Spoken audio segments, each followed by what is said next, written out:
मोदी जी को दिल्ली में मालूम पड़ना चाहिए, वास्को में भाजपा वाले इकट्ठा हुए हैं।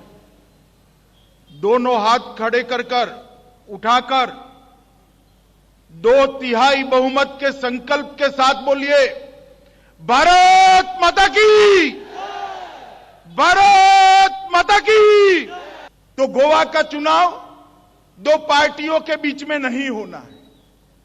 गोवा का चुनाव गोवा के विकास और अस्थिरता के बीच में करना है। भारतीय जनता पार्टी आई तो स्थिरता और विकास आना है। 5 राज्यों में चुनाव हो रहा है। गोवा के साथ साथ यूपी, उत्तराखंड, पंजाब और ठेठ पूरब में मणिपुर में भी चुनाव होने वाला है। मित्रों, आज मैं गोवा की जनता को बताने आया हूं कि 5 राज्य में भारतीय जनता पार्टी स्पष्ट बहुमत के साथ सरकार बनाने जा रही है। यहां से भी सैकड़ों लोग कहते हैं पर्रिकर जी को यहां भेज दीजिए, वहां नरेंद्र भाई को उनकी जरूरत है। हम चुनाव के बाद तय करेंगे पर्रिकर कहां काम करे, वो चुनाव के बाद तय करेंगे।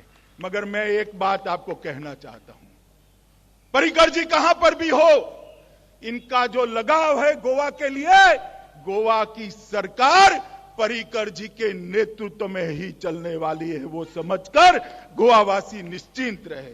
पण एम्प्लॉयमेंट हो एक आमचो मुख्य विषय आसा।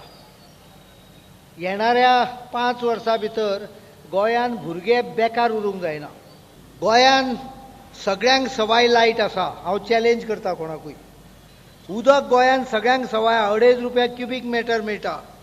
काही गजाली अर्द्यो जाल्या आनी म्हणून ह्या फुडल्या 5 वर्सांक आमी ठरयल्या की मोदीजीन जी घोशणा केल्या हावजिंग फॉर ऑल बाय 2022, तुम्ही लक्षात घ्या 17ची निवडणूक, हाच्या नंतर गोंयान फुडली निवडणूक जातली 2022।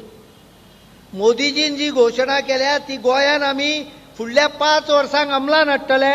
ज्यांची घरां कोमनीदाद आनी गव्हर्नमेंट जमनीचेर आसा ताका कायदो करून ही घरां रेग्युलरायज करून तांच्या मालकीचे फुडल्या 5 वर्सांक करतले, हे तुमकां हांव आश्वासन दिता। पर्रिकराचो आशिर्वाद इंडिपेंडंट लढपाक ना। आमचो आशिर्वाद हांगा 4 आमदार जे आसा त्या 4 आमदारांकूच आमचो आशिर्वाद आसतलो। भारतीय जनता पक्षाच्या कमळा फाटल्यानूच आमी उबे आसतले।